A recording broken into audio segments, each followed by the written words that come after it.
Hello guys, আজ একটা video নিয়ে এসেছি। একটু দুঃখজনক, জোরের চোখে আঘাত পেয়েছে। কিভাবে পেয়েছে জানি না, কোথার থেকে লাগালো। চোখটা পুরো লাল হয়ে গেছে, রক্ত জমাট বেঁধে গেছে। ওকে নিয়ে এবারে আমরা ডাক্তারে যাব।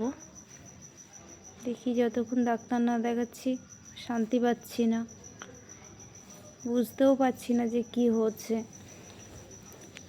কতটা ক্ষতি হচ্ছে। এই যে রেডি হয়ে ও বসে আছে, মার অপেক্ষা করছে। মা আসবে, মা এসে গেছে, নিচেই চলে এসেছি।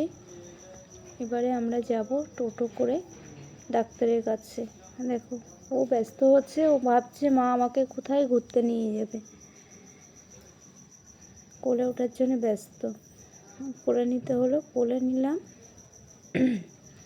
তারপর টোটো ধরে চলে এলাম আমরা বিডিও অফিসে। অবশ্য এখানে স্পেশালি কোথাও ডাক্তার দেখানোর ব্যবস্থা নেই, বিডিও অফিসেই আসতে হয়। বিডিও অফিসে এসে ডাক্তার কী ডাক্তার দেখবে না দেখবে কিছুই জানি না, কেমন ডাক্তার আছে এটাও বুঝতে পারছি না। এই যে ওর চোখটা এখন ভালো করে আরও দেখা যাচ্ছে। চোখটার অবস্থা খুবই খারাপ। যতক্ষণ না ডাক্তারকে দেখাচ্ছি, ডাক্তার কি বলছে একটু শান্তি পাচ্ছি না। তারপরে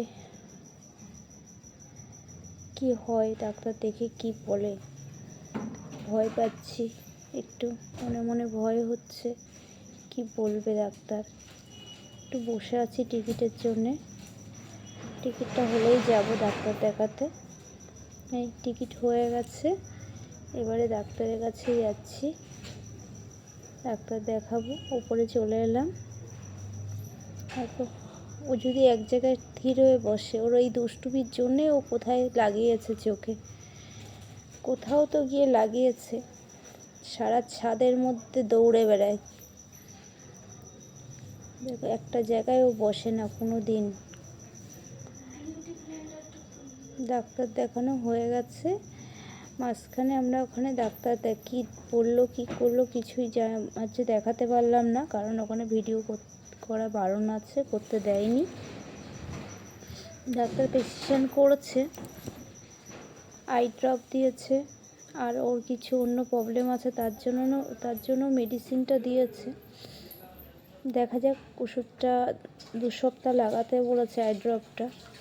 তারপরে লাগিয়ে দেখি কি হয়, তারপরে আবার নেক্সট নিয়ে আসবো ওকে হসপিটালে।